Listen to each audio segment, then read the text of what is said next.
Okay, well, hello everybody. I am Lisa Murray, if you don't know me already, and I'm the director of the Bass Harbor Memorial Library. And I thank you for joining us tonight for Experiential Introduction to Art Therapy with Dawn Nuding. And before I introduce Dawn and turn the program over to her, I just have a couple of housekeeping items to pass along to you. This program is part of our month-long celebration of Women's History Month. And we have another program coming up on Wednesday, March 23rd with Sarah Chewy, who'll be talking about women providing healing in I'm sorry, that's the theme, women providing healing and promoting hope. She'll be talking about utilizing traditional systems of medicine to understand health in challenging times. And if that's interesting to you, registration for that is also found on our website. We registered for this. I also invite you to visit the library for our wonderful Women's History Month art show, which Dawn has a piece in. And that will be on display throughout the month of March. If you have any technical issues, send me a message in chat and I'll see what I can do. The only thing I cannot control is how Zoom shows you this meeting. Your settings, you have to configure them on your end, the way the speakers are shown and so on. We welcome questions during the program. I just ask that you remain muted if you're not speaking. And if you would prefer to type them out in the chat, we'll be paying attention to that as well. But feel free to pipe in if you have a question or raise your hand if you know how to use that function in Zoom, and we'll get to you. I'm recording the program tonight, and if you would like to pass it on or view it again, I will send the link out to you probably next Tuesday, and feel free to share that with friends. So I will now introduce Dawn. She is a licensed clinical professional counselor and a registered art therapist with the American Art Therapy Association. Dawn completed her Bachelor of Fine Arts at Pratt Institute in Brooklyn, New York, and received her Master's in Art Therapy from St. Mary of the Woods College in Indiana. She is co-founder of the Counseling Collaborative in Town Hill, where she offers individual art therapy and art-based support groups. Dawn has consulted with and worked with Bass Harbor Memorial Library in many capacities over the years, from visiting artist and co-director at our summer art and nature camp with Kathy Pratt, to art show participant, to a virtual open studio for children during the depths of the pandemic. No matter the project, Dawn aims to provide support and insight to participants as they explore their creativity and themselves. This summer, Dawn will once again be co-directing the library summer art camp for children aged 7 to 11 in late July. If you're interested in that program for a child, our registration information is also on our website. And with that, I will pass it on over to Dawn. Thank you. Hi, everybody. So yeah, just to reiterate, I really encourage and welcome questions, comments. I would love for this to be interactive. I'm not used to giving presentations. I'm used to talking to people. So I welcome that sort of back and forth. But yeah, so, oh wait, how do oh, here we go. Oh, there we go. Too much. Figuring out slides. All right. So I'm going to start because I am a mental health provider with, making sure that you all take good care. So feel free to move around, get up, take care of yourself, ask questions, and also, be in touch if you have any questions about anything that I say today, or if you have any questions about mental health resources, anything like that after the fact. I will say two pieces about that. One, I welcome any and all questions, but maybe not super personal questions about you. So if it is a counseling matter, I'll field that one after, so it's not group therapy. And also just know I'm gonna present a couple of directives or prompts for you guys to try out, and just acknowledging that even with really sort of lighthearted, easy stuff, art is powerful and it can bring up things that we don't necessarily expect that it will bring up. And so I will make myself available if anyone needs to check in either during or after the fact about that. So yeah, feel free to reach out. What is that message? Can everybody see the presentation? Okay, cool. So I did list a couple of resources on here, just, good for everyone to be aware of. And as it pertains to mental health and wellness, we have our statewide crisis response number, which is, sort of trained clinicians who are able to assist people in mental health crisis. There's our warm line, which is peer support. So not necessarily clinicians, but just somebody to talk to. And then we also have a teen text line in the state, which is specifically geared towards adolescents, and is textable, I guess, if kids even text these days. Maybe they should be on TikTok. And the last one that I listed is a website called strengthenmaine.com. And this is a website that came out of this pandemic. It is a culmination of many different organizations, but it is sort of a hub, kind of in the way that 211 has been, but is so more expansive than that. So they have resources for mental health. They have app suggestions. They can connect you to counselors. They can connect you to all kinds of stuff. It's a really good sort of like centralized situation. So I just trying to spread the word about that one.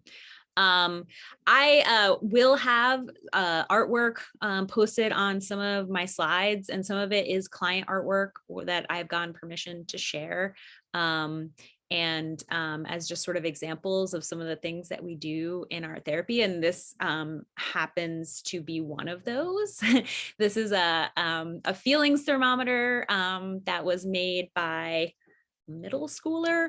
And so the idea behind this is sort of to understand sort of emotional, like how you're feeling, and to express that to others. And so that little slider moves up and down, and the person can sort of like position it where they feel like they are. It also helps give them a sense of like, how am I feeling at certain times, and when is a good time to try to use some coping skills, and when might it be a little bit too late for that. So I have this hanging on the wall in my office, and it's one that inspires a lot of people to make things like that.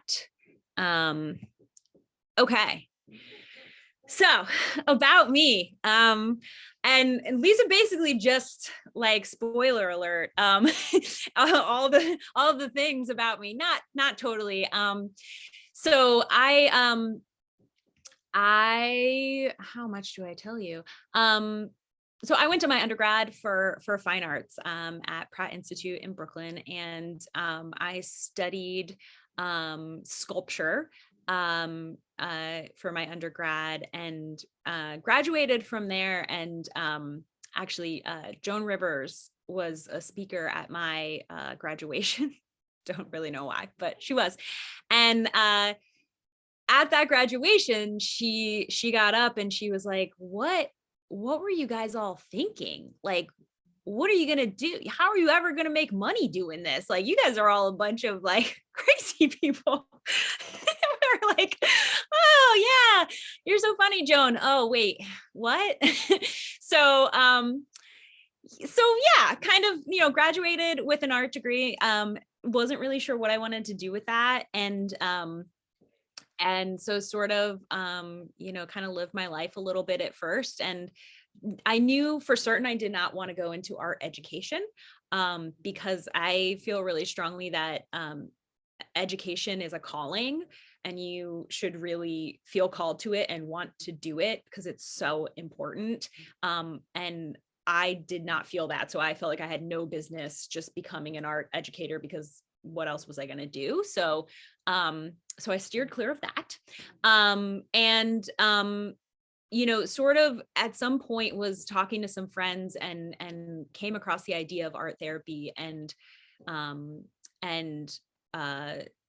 discovered this book, which I will list towards the end, called the Art Therapy Source Book, which is it's had many iterations, but it's basically just like all you need to know, like everything you could possibly want to know about art therapy, sort of written for the layperson, not necessarily like super technical. And I was just like totally hooked. I was like, this is amazing. This is what I've been doing with my art my whole life, really, like sort of, as a processing tool, and, to sort of keep myself grounded. And isn't this how everybody uses art? And so that was it. Like after that, I pursued the art therapy track. That in our country generally involves a master's degree. Sometimes also you can go on to there are some PhD programs now. And so I had gone to fine art school, so I needed some prerequisites in psychology. Took some of those. And then I was living in Maine at the time and found a distance program through St. Mary of the Woods College, which is in Indiana, and is a really, has had a distance program for art therapy for a very long time. And this is before any of the now distance learning is normal. And there's all these like platforms and websites for it. And this was old school, writing things out, putting them in the mail, and emailing and taking videos and things like that. But as a distance program, you go once a semester, and sort of meet with your cohort, and then also for a longer period of time in the summer. But other than that, it allowed me to stay in Maine, and it allowed me to also pursue my master's, which is not available in Maine currently, as far as I know, for art therapy. So I got that degree. I interned under Ed Exley at Acadia Family Center during that time, which was an incredible education in itself. And that is outpatient substance use work. And he is an art therapist, and he was their executive director at the time. And then what happened after that? And have sort of done a couple of other things. As part of my after graduating, there are a couple of different options. Some people start working right away. For myself, and having worked at an agency, I knew I wanted to serve populations that would likely be needing to utilize insurance coverage to seek mental health support. And so to do that, I had to pursue getting licensure.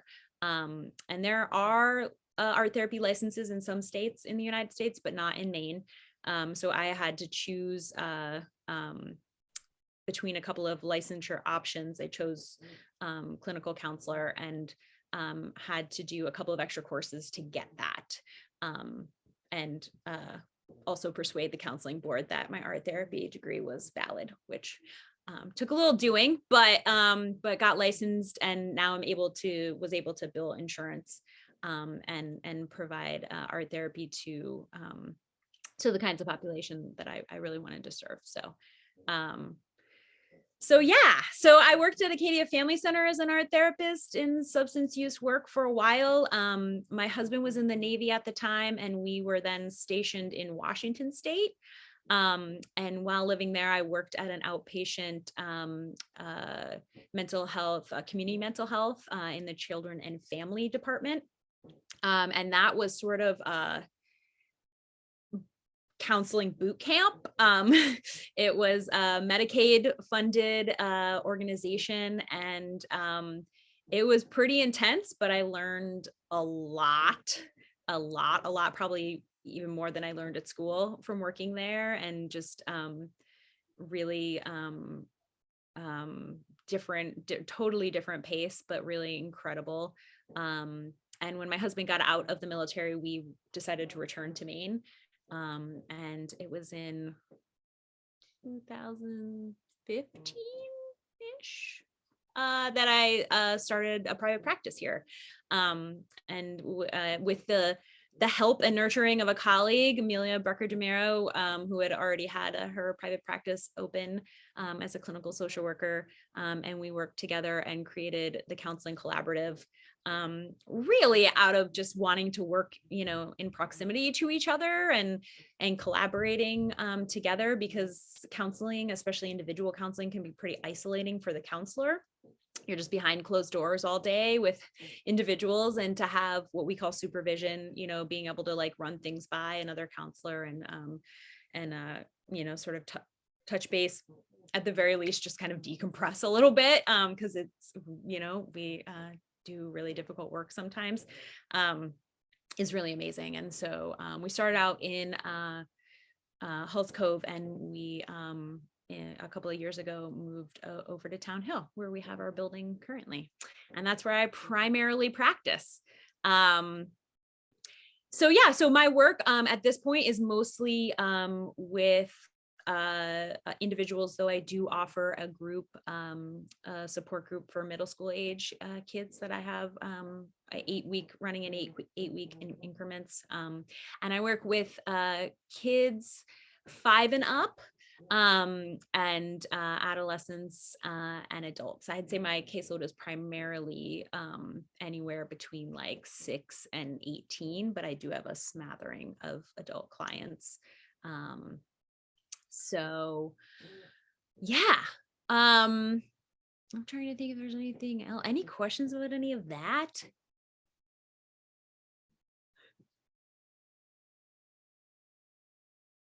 Nobody? All right.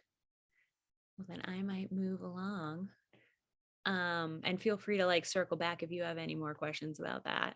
Why does it keep giving me the clicky click? Oh, there we go. Okay. All right. So as I'm talking, I thought it might be nice for you guys to try out some like sort of therapeutic art techniques for yourselves. And so this is voluntary. You don't have to do this. But these are 2 prompts that I occasionally will use, especially as like a warm up. Again, sort of that idea that, we're just trying this out. I might give time at the end if anyone wants to share what they've done. If not, that's fine too. Or you can take these and try them later if you don't like making art while somebody's talking at you. Whatever. I just wanted to make sure to give you guys enough time to try stuff out if you wanted to. So 2 prompts. The first one is an emotional landscape. And so this one is sort of in the realm of emotional literacy. So sort of helping you to understand sort of like what you're feeling in a given moment. And so the idea is that you will pick a period of time. So it can be any period. It could be like a week. It could be right now. Just sort of put a bracket on it so you have an idea of what you're working with. And then you're going to use the elements of a landscape to show the emotions you're feeling during that bracket of time. And so that can be a traditional landscape. So we could be talking terrain, like what's the terrain? What's the weather? Is it day or night? Or, you could go cityscape, or you could go totally abstract. So this image that you see here is a good example, I think, of a bit of a blend of both. You could think colorscape. How do you sort of show, depict a feeling using the elements of a landscape, whatever that means to you. And one thing about art therapy is there's no wrong answer. So this is totally open to interpretation. And again, trusting your instincts is a big part of that. The second prompt option is a mandala. So mandalas are probably one of the most studied things in art therapy. And that's saying a lot because art therapists don't really like to do research. We like to have the results of research, but the actual science part, not so much. And we're really bad at documenting that kind of stuff. So, but the mandala has had extensive research and primarily as a calming tool. And so there have been studies where they like hook the electrodes up to someone's brain and they have them do do a mandala and then do something stressful like a test. And for whatever reason, because we don't really understand even a fraction, I think, of what brains do and why they do it. The creating and or coloring of a mandala is super soothing to most human nervous systems. And so there's a marked difference when you create a mandala and then do something stressful versus if you don't. Many of you may have seen mandalas. They're really commonly show up in like the adult coloring books that are readily available these days. They also show up in most, in some way in most cultures around the world, and oftentimes you'll find them in nature as well. So there's really no wrong way to do a mandala. I mean, even the like Celtic and the Native American mandalas will sometimes be square. So I don't know how you figure that one, but for our purposes, starting with the base of a circle. So if you want to freehand a circle, you're welcome to do that. In my office, I often take like the clock off the wall or a paper plate and trace it out. And then you have options. You could just create an image within that circle, which can be fun. And it doesn't have to be, it can just be a drawing, or you could do a collage inside that circle. Traditionally in a lot of cultures, especially, the Tibetan monks have pretty recognizable mandalas, and they will be a balanced geometric design. And that's often what they are in coloring books as well. And so to create something like that, you got a couple of options. Either find your center point and start to build, basically doodles or design from the center out, or you can start from the outside of your circle and work your way in. I've also had people divide their circle up into like pies, wedges, so that you can work within those wedges to kind of help you, give you a little bit more of a guideline. Keep in mind, you're not a computer or robot, so it will not be perfectly balanced, but that's not really the point. It's more of like sort of a meditative grounding practice. And mandalas can be really big and intricate. They can be small and tiny doodles. Same with the emotional landscape. This could be like a quick journal entry, or it could be an elaborate painting. It's sort of wherever you want to take it. Any questions about those prompts?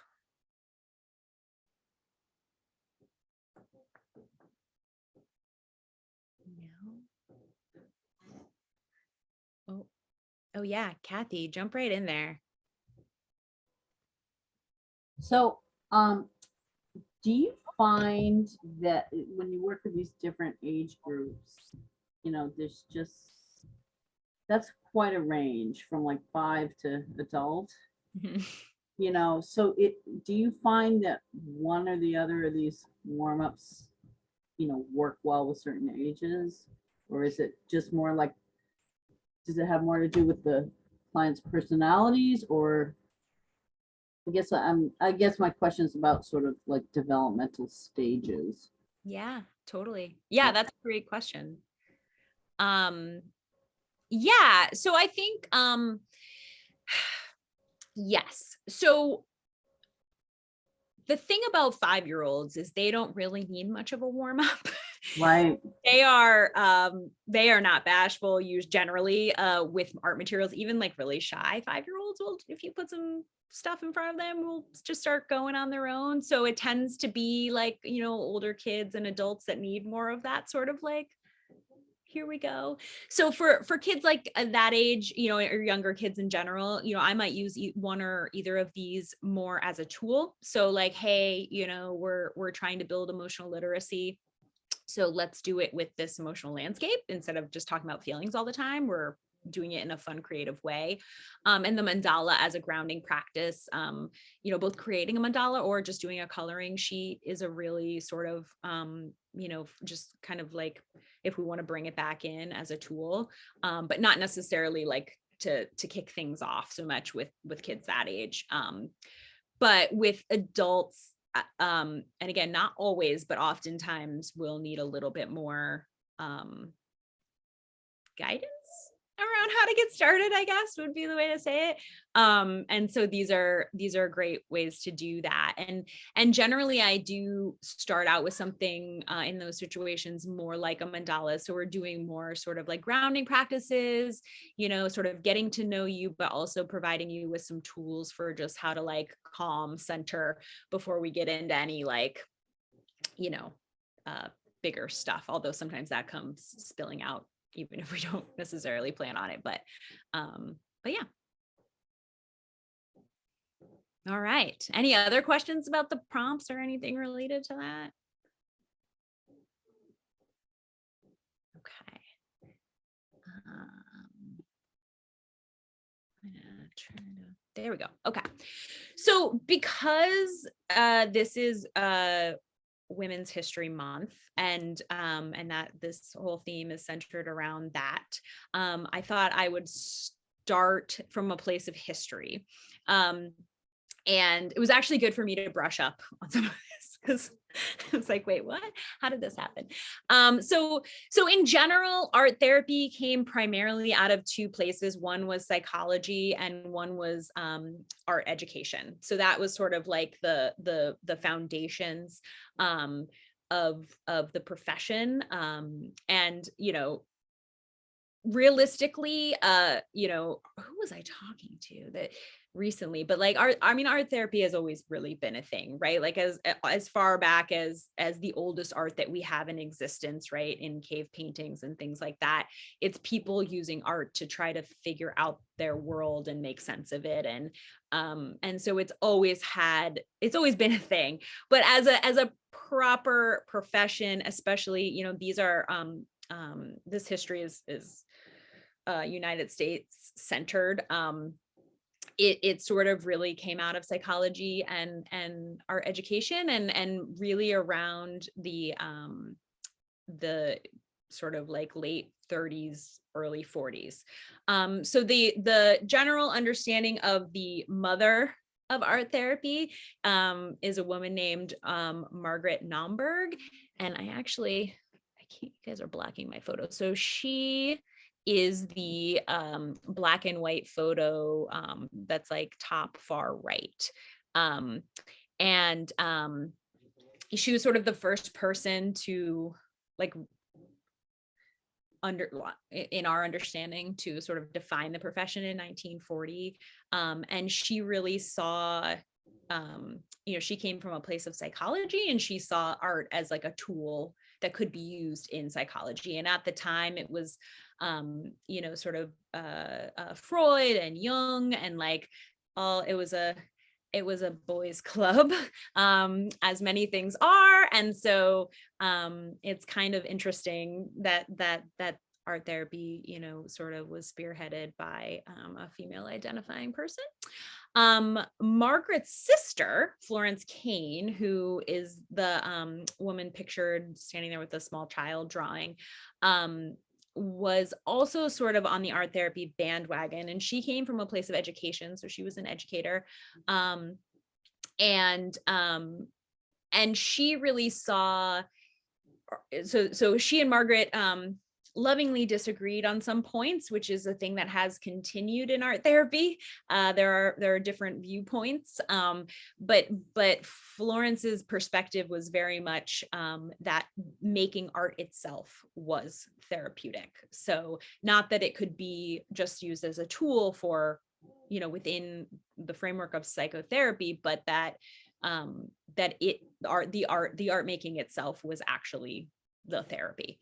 And so, you know, similar but different flavors. Edith Kramer, who came on a little bit later, was also of that mind that, you know, the making of art itself was the therapy. And she is pictured in the red shirt there. That's a self-portrait that she created in her younger years. And so she sort of, again, took that track of just the making of art itself is a very therapeutic thing, and it doesn't necessarily need sort of the backing of like a psychological viewpoint, like a Freud or a Jung or anything like that to actually really be valid. there are many women in art therapy. And actually I put a stat down there, the ADA membership survey from just this last year, 88.3% of American Art Therapy Association members are female identifying. And that is down from, I think it was like in the 90th percentile in past years, but that's because they expanded from a binary. And so, you know, we now have some non-binary and transgender identifying people. So, but we, you know, it's a heavily female influenced as a profession, or at least as, you know, a profession, a reporting profession. So the other name I included on there is Judy Rubin. And she, I think, is one of the people that I credit with also inspiring my work and like maybe inspiring me to be an art therapist before I even knew what art therapy was. She was the art lady on Mr. Rogers. And I was like a diehard Mr. Rogers fan as a child, because that's the only, PBS is the only channel my parents would let me watch, but also just because I loved it. And so Judy was the art lady. And I actually just recently went to the virtual art therapy conference, and she presented a documentary that she put together about her work with Mr. Rogers. And it was kind of crazy watching those old reels, because she really was, I mean, she was already talking about like expression and, you know, and really like looking at children's artwork as a way that they express themselves and understand feelings. And I mean, even Fred Rogers in general was just sort of very cutting edge with how to speak with children and how to, you know, support their emotional well-being. So I just love her work. She's still around. I saw her in person at an art therapy conference one time and was just like totally nerding out. Anyway, so that is like a very brief history, just the very beginnings, and you know, women focus heavily or feature heavily in the art therapy profession. I included, and I also put this at the end, I got a lot of this information out of a book called A History of Art Therapy in the United States. Yeah, so if you want to read more about the history itself, any questions about that stuff? Now you guys might be making art and totally not listening to me, which is my evil plan anyway. All right. I don't know why it keeps chirping at me every time I do that. Am I doing it wrong? Oh, there we go. Okay. So, so art therapy as a profession, we have sort of like two main organizations. And so I'm just going to give you a little, just brief info about them, because I don't know if that's interesting to anyone or totally boring, but the American Art Therapy Association, and I put their website at the end of this presentation, is a great place to go if you want to learn more about art therapy or if you're just curious. That is sort of the member organization. So they support art therapists, and they do our conferences, and they help support us in getting state licensure, and they help facilitate the American Art Therapy Journal, which is our sort of peer-reviewed journal that comes out quarterly with all the research and everything in it. So that is an organization that I'm a member of. The other organization that features heavily in art therapy is the Art Therapy Credentials Board. And so that is our sort of credentialing entity.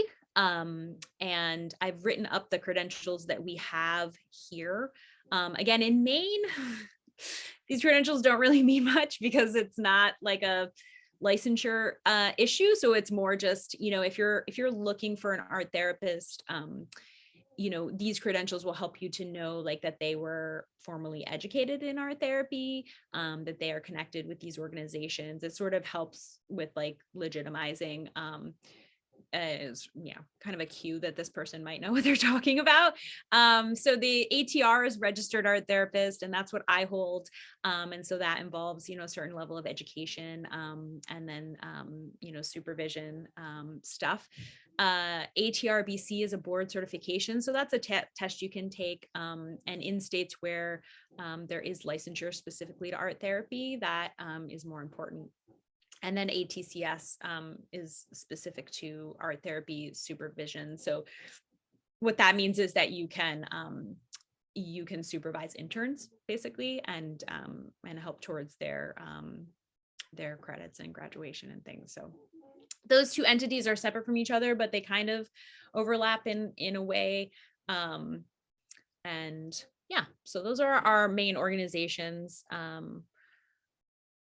for art therapy. So so I thought I might talk a little bit about like what makes art therapy different than therapeutic art, and sort of like what separates it out a bit. And the more I do art therapy work, the more I see the importance of both within the art therapy space. And so with like, sort of clinical art therapy, that can involve assessment, and not necessarily using art as an assessment, but just assessing for, for diagnostic purposes, assessing for safety, those sorts of more clinical things. It can also involve diagnosis. So especially when you're talking about if you're working with someone for mental health purposes and they're using insurance, there's diagnosis involved. And that's more formalized treatment generally. And the idea with art therapy is that, people are seeking like really a resolution to their severe symptoms. And therapeutic art, that is sort of the idea that we're using art as stress reduction. It's a creative outlet. It can be really helpful to increase your self-image. Also looking at like symptoms like, stress, anxiety, depression, but more reduction of those. And it can also be incredibly helpful in building community and connection. And again, as I work more and more as an art therapist, I see the overlap in these and the value in the overlap. I do feel myself kind of gently swaying away from the medical model, if not running from it. And really, I see the purpose it serves, but I also think that it's a powerful thing to help people understand how to help and support themselves, and that can be really important to initially have a professional support, but ultimately to be able to take that and really make it part of your general wellness practices. And so particularly with the sort of creative outlet and community and connection in sort of coming out of the pandemic, has sort of opened my eyes to the need for that more, especially with the really high levels of need we're seeing. And so, sort of working more with groups that aren't necessarily like treatment focused, but more, how do we help you build your own skills? How do we give you a space to really sort of be safe in exploring these ideas? So yeah. Let me think if there's anything else I would say about that. Any questions about any of that? I could talk about that for days. So, but I don't want to bore you. Yeah, Kathy. So yeah, it's easier to just actually raise my hand. Actually raise your hand. Icon. So let me think. I want to ask this. So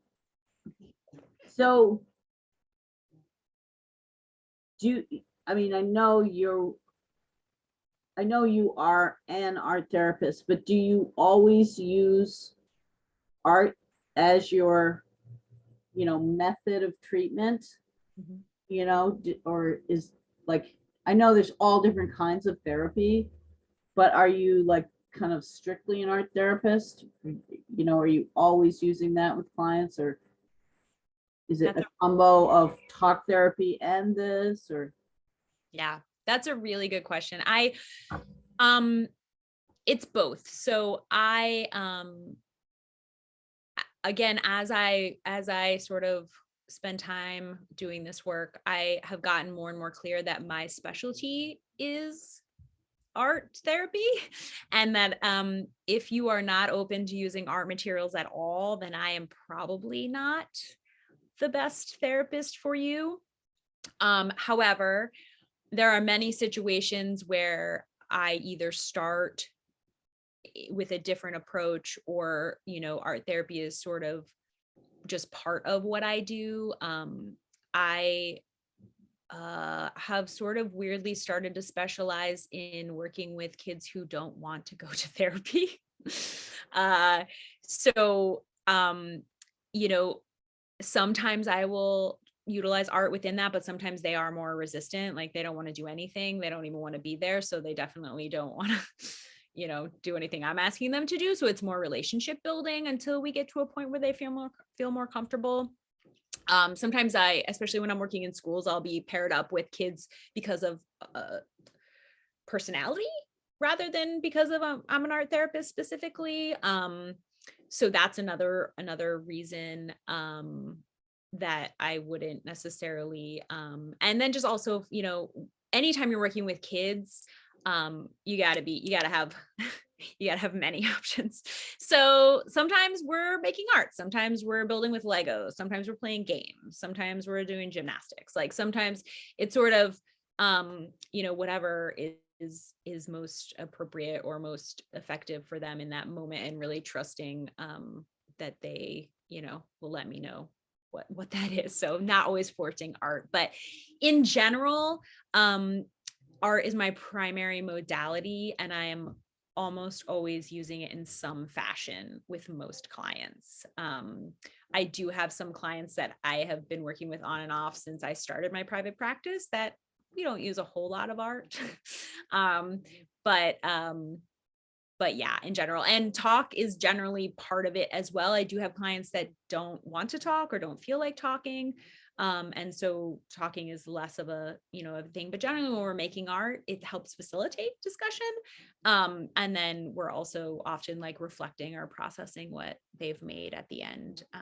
So yeah, we do. I would guess, especially for the very young, that this could be, they might not have the vocabulary to express verbally how they're feeling. This seems like such the best outlet, because they're, I mean, look at them. It's they, if they're not that verbally skilled yet, they always have imagery. I think we're kind of born with that, personally, I think. But, yeah, absolutely. Yeah, it's sort of a natural language for most children. And I think it also levels the playing field a lot. When you're asking someone, who's really young to verbalize, some kids are really capable, but some don't feel super confident in that. And so, yeah, like being creative, making art, and helping them to understand that that's a way to understand and express too. Like, sometimes words aren't actually the most effective way to do that. And sometimes you really don't need words to understand how you feel and to make sense of it. So, and it can also be helpful in translation, a couple of slides back with that emotional landscape, I'm pretty sure most of you could kind of get like what's happening there. Like, you can also look at the work of other people and to a certain degree understand like sort of where they're coming from, as far as expression goes. So that can be really helpful in translating to like to caregivers, like how a kid's feeling, what their experience is like. Yeah. There's also a lot you can interpret from art. And so I don't want to freak people out. Like I'm going to like diagnose you, or like I can look at your art and tell you what's going on with you.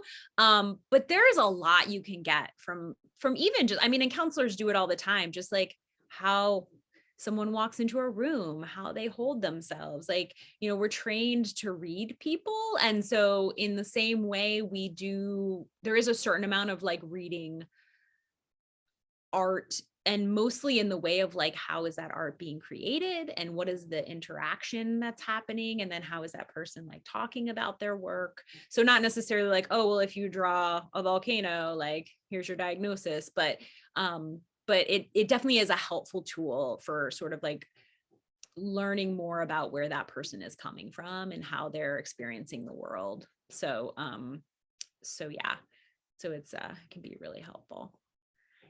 Lisa, are you raising your hand? Wait, where'd you go? There you are. It took me so long to figure out how to do that. So I've mostly been to counseling, talk therapy, but I was just thinking back, the first time I ever went to counseling, I was a troublemaking, angst-ridden middle schooler.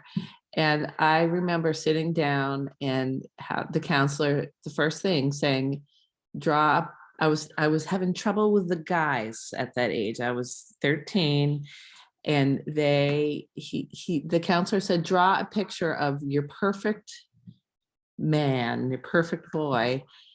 And I was very, I did not want to be there at all. And I said, well, I don't have to, and I would sit there and not talk. But that lesson, and I said, great, I'll draw you a picture of my perfect person, you know? And I always remember that. And they didn't pick it apart. And they didn't say, oh, what's this? Explain that. It was really, I don't know why, I can't remember anything else about that. But I had always, I guess, before this talk, I'd always thought that art therapy is it's like the Rorschach test or something, where you draw something and then the therapist says, oh, well, what's that? And I'm kind of curious about I'm sure every session is different, but what is just a generalized snapshot of what a session is like with an art therapist?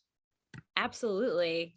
And thanks for sharing that. That's the power of, man, I'll tell you, I remember art so well. And there's people I've worked with, I can't remember their name, but I could remember like just about every piece of art that they've ever made, you know. And I think it's just like a human trait in general. Like most people, some people cannot, but most people think in imagery.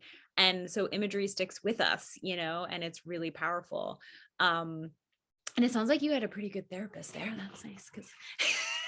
Yeah, and this was back in like 1981 or 1982. So I'm always impressed about that. My parents sent me to an art therapist then. That's awesome, because oftentimes when I work with adults or even adolescents and they say that they saw a counselor when they were young, and I mean, like standard, when I ask them how, like, what was it like? They're like, yeah, it was boring or not helpful, or, and I'm just like, oh God, is that what people are going to say about me? No. So that's really lovely to hear. So yeah, a typical session, and you are right, it is different depending on the person.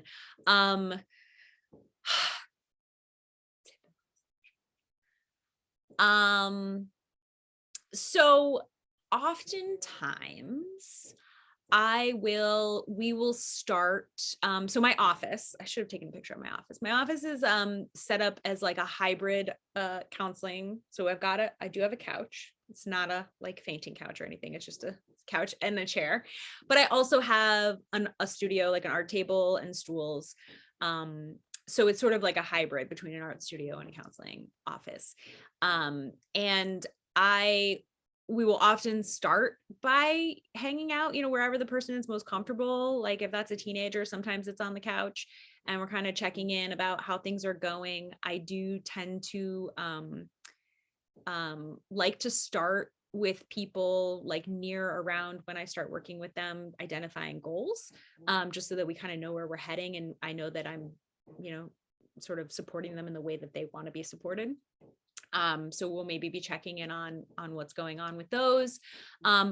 Oftentimes, and Lisa had mentioned earlier that she had looked for books for like art therapy prompts, and there weren't many. And sort of a couple of reasons for that, but oftentimes I'm pulling ideas from what people are saying.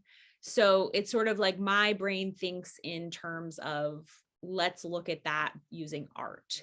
And so whether it's a more involved prompt, or it's just like, okay, so, frustration, can we make art about that? Or like, you're having trouble with boys, like let's draw. Yeah, like let's draw your ideal boy, or let's look at like, how does that feel? Or maybe we're doing an emotional landscape about that. But it's mostly pulling from what the person is saying. When I'm first working with someone, I'll often do more sort of like exploratory kind of getting to know them. So if it's a kid, especially, I'm looking at like family system, like who's involved in their life and how are they involved in their life and that kind of thing. But yeah, so, and then when we make art, generally depending on the speed, everyone's got their own pace. Sometimes people take several sessions to complete one piece. And sometimes, especially with those 5-year-olds, we're just like ripping through prompts like there's no tomorrow, or moving from like clay to markers to sand to, whatever. To a certain degree, generally when someone creates something, I'll ask if it's okay if we sort of take some space from it. So like if it's a flat 2-dimensional piece, we'll sometimes just tack it up on the wall, or if it's 3-dimensional, just kind of sit back from it and just sort of reflect.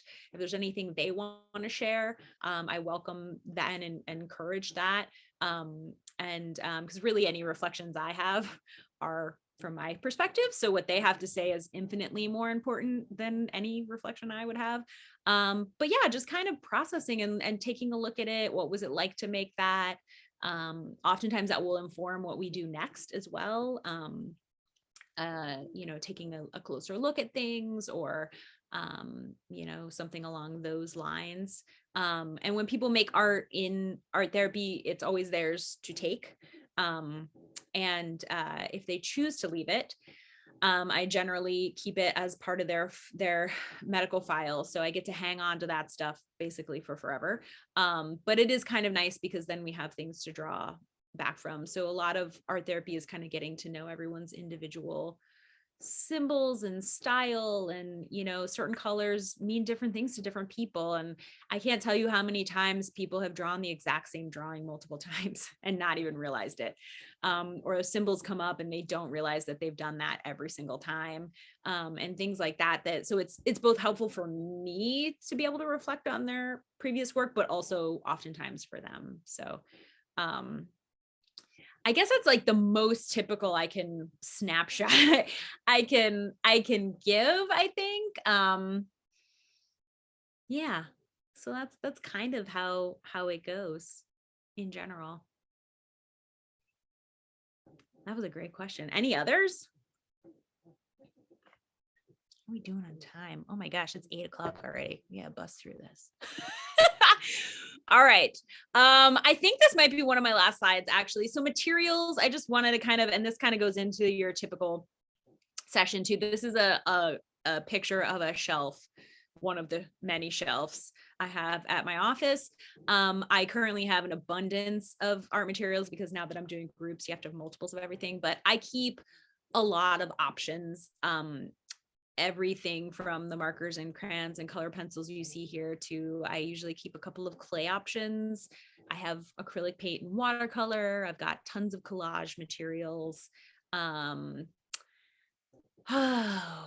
odds and ends. I have a whole closet full of like cardboard boxes and flat cardboard and just all kinds of fun stuff. Drawing pencils, charcoal. I'm always finding new things, kids will bring stuff in, or I'll like discover something. And that's like one of the perks of my job is I get to, hey, I'm going to buy that for the studio and experiment with it. But materials play a big role in art therapy in general too. So one of the books I've listed at the end kind of is a deeper dive into that.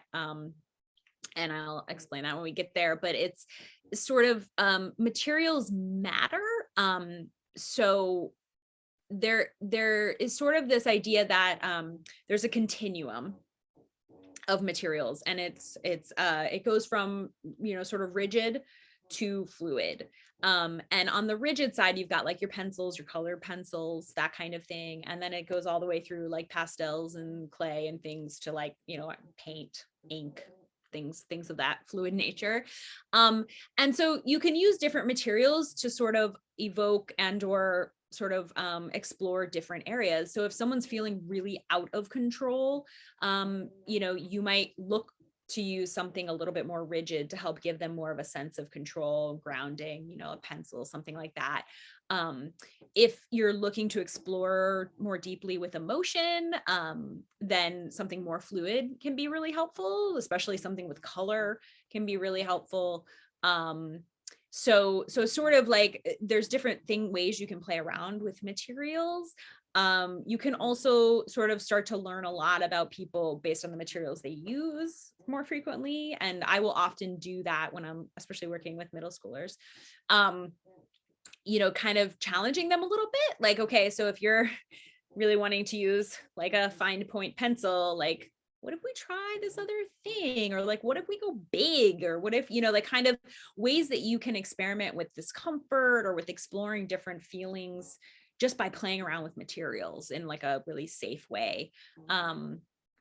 Materials are also, and you know, a big part of the work I do, I think, is, you know, it's sort of a mindfulness practice in itself. So materials can be super tactile, whether it's clay or charcoal, like something that you can really feel and can really hold your focus and keep you grounded. So we use materials really purposely for many different reasons, but also we learn a lot from the way people use materials. So I thought that was an important part. So here's a list of like just a couple of books that I thought, you know, if someone's interested in exploring art therapy a little bit further, might be good to try out. So the art therapy source book is the one I had mentioned up top, is the first book I ever read about art therapy. I'm not sure what iteration it is in now, but it's a good beginner sort of like, what is this thing and how does it work? Kathy Malchiati, you will see as you're Googling art therapy books, comes up a lot. There are more and more now, I guess, art therapy books, but you'll notice the same authors repeat. So we don't like to do research, and we also don't write a lot of books. So the same people write all the books. But so she's great. And she wrote the art therapy source book. The Expressive Therapies Continuum is the book I was mentioning about the materials, and it's way more involved than what I just explained. There's a whole theory behind it. And that's by Dr. Lisa Hines, who happened to be one of my professors in school, and she is incredible. And just, yeah, really like so intelligent, like intimidatingly intelligent, but lovely. And lovely. So the next book I listed under Understanding Children's Drawings. So this one is just really interesting. And again by Kathy Malchiati. It's just really fascinating because she does sort of get a little bit more in depth about like looking at the drawings of young children and like what you can tell from them as far as like what their experiences are. And a lot of the kids in this book, you know, have or I think are either kids she's worked with or kids who are like in a program that she was working with. And it's fascinating yeah, it's really incredible and really super interesting. So and then the other book is the history of art therapy in the United States, and that is like everything you could ever want to know about how art therapy became what it is, at least up to a certain point. And then the final reference there is the American Art Therapy Association, or ATA, and they're just arttherapy.org. And they have a plethora of information. If you want to find an art therapist, you can find one on there. And they also just have like tons of stuff just more and more information if you're interested. I think that might be like actually it. And there's my contact info. So the best way to get in touch with me is via email. And also I put the Counseling Collaborative's website up there. And just in case you guys need that. So yeah. So feel free to, if you got any questions now or later, happy to answer. And I don't know if anybody, I know we're over time. And so I want to respect everyone's time. So if anyone needs to leave, feel free. But if anyone felt like they wanted to share their art, which I don't know how anyone feels about that as far as a recording goes, but if you're feeling brave and you want to share what you've done, I welcome that. If not, I totally get that too.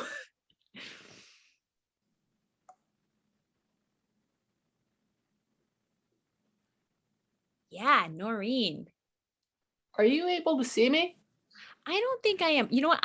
Is it okay with everyone if I stop sharing so I can see people bigger? Yeah. Yeah, I couldn't see anybody at all the whole time. I was just seeing your slides. Okay, so I'm going to stop sharing. So now I disappeared. Hang on. Let me get back. I found it interesting when you asked about, do we want to share our art? Because so I teach in a local school, and when I was doing remote with students, the way I could get them to turn on their cameras, because a lot of times they were reluctant to, I'd say, oh, let me see your cat or your dog, because you get to know them that way. Yeah. Or for the ones that are artists, oh, what kind of art have you been making lately? And they will show me that. And a lot of them do fan art, but a number of them have original drawings. And I found it interesting, pre-pandemic, a lot of students would carry around, good sized notebooks where they would draw all the time.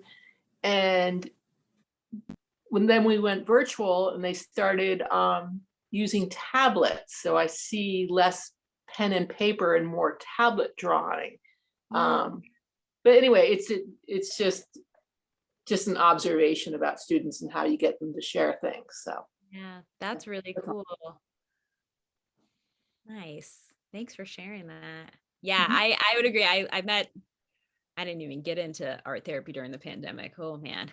But yeah, I met so many cats, dogs, rabbits, turtles. It was very enlightening.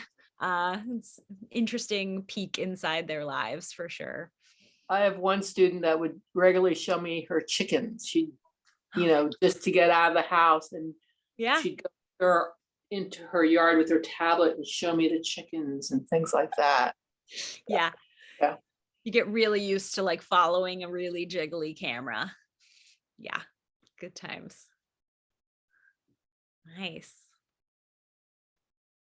So I have another question. Do you feel like there are certain issues that art therapy works really well with? Because I have a touch of the ADD, and doing this mandala was just like, I was in the zone. I mean, it was great because I could listen to you and I was just totally in flow, doing my not overthinking, not being distracted. It was really cool. Those ADD, ADHD brains, like arguably the only kinds of brains who can effectively multitask. So yeah, it's kind of awesome. So yes. I think the argument could be made for many populations, but yeah. So I have found in my work, especially, again, art therapy is really helpful for working with kids because it's sort of their natural language. It can be super helpful for like diagnoses like ADHD, in that it, sort of like doing something and like that kind of thing. Although again, that's where the sort of expertise in like what kind of options are we giving, how many, like kind of bringing it in, building some mastery around that. I work a lot with and have seen a huge benefit for survivors of trauma, There's a lot of research about art therapy with trauma survivors as far as like how trauma is stored and processed, and this idea that talk therapy, though helpful as far as like really integrating and healing trauma, we're looking at other ways of accessing, and art therapy can be one of those ways. I would say also like a lot of people who have tried a lot of other kinds of therapy, so have like tried talk therapy or who have been in talk therapy for a long time or have tried it many times, art therapy can be a really interesting tool for that as well, just as like a different, where it's a lot harder to be guarded when you're doing art therapy work, especially as an adult. And so even not necessarily like consciously, but also just unconsciously, being more able to express more freely using art materials. I've worked with a lot of people on the autism spectrum using art therapy that I've found super helpful. What else? I mean, kids in general. Actually, artists can be tricky, weirdly, to work with. So it is their sort of comfort zone, which is great. And I do work with artists often, both professional and non-professional, but it can be interesting to sort of sometimes break down or create a separate sort of like understanding of like, this is art therapy, this is not your work, so like sort of this idea of like things have to look a certain way or be a certain way, or kind of moving people out of that realm can be interesting. Also working with kids who are really super artistic or creative, or have found a lot of success or built a lot of skill in art, can be interesting to work with, because they often have these ideas of what their art should be, and really helping them to get to a place where it's therapeutic can be, it can be a process we have to consider as part of their treatment, which is a little different from people who just interact with materials without that kind of experience. So yeah. And there's all tons of realms. I mean, there's art therapists in hospitals, who work with cancer patients, or, people in long-term care. Memory care is a place that art therapy shows up a lot. So yeah, lots of different places.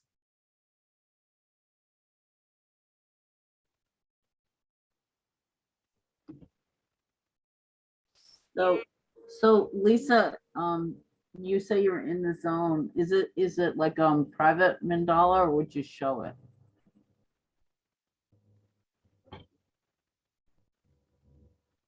Oh wait, you're muted. Hey, you can't hear you. You're muted. I'm at the library right now, so I have access to a plethora of art supplies. So I got out my washable markers here. Yes. Oh no. Oh yeah. Nice. That's awesome. Did you freehand that circle? No, I use my coffee cup bottom. Oh, nice. That is smart. Good thinking. Coffee cup. That's another, I could have made that suggestion. Yes, most of us have some sort of cup handy, I'm sure. Nice. Thanks for sharing. All right. Anybody else have anything to add or throw in or question? I'll share mine so far. It's not really done, but let's see if I can hold it up. So it's in progress. Oh yeah, there we go. Nice. It's just those paint pens that are so fun. Thank you. Yeah, absolutely. Thank you for sharing. Nice. All right. Well, as I said before, if anyone has any questions after the fact, feel free. I hope I hope I answered or got to things that everyone wanted to hear about. And if I didn't, I'm happy to answer questions afterwards. Wait, do we have a chat question or was that just a comment?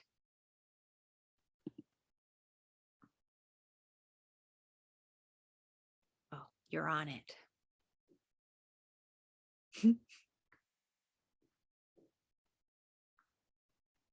All right. Great. Well, if there are any other questions, if there's not any other questions, I guess we will thank you for this evening. And like I said, I'm recording this, and so I'll have it up on the website next week. And thank you very much, Dawn. It's really nice to hear this background information about you and understand more what you do, because I only know you in one very specific capacity. So this has been really fascinating to me. Awesome. Very cool. Well, thanks for having me, and thanks everyone for sitting through my spiel. Yeah, and thanks for what you do for this community. You've done a lot of really interesting and really cool things, especially during the pandemic. So thank you. So And welcome. Thank it you. fulfills such an important need, especially with our kids, you know? So kudos. Thanks, Kathy. All right. Thank you, and have a great night, everybody. Bye. Bye.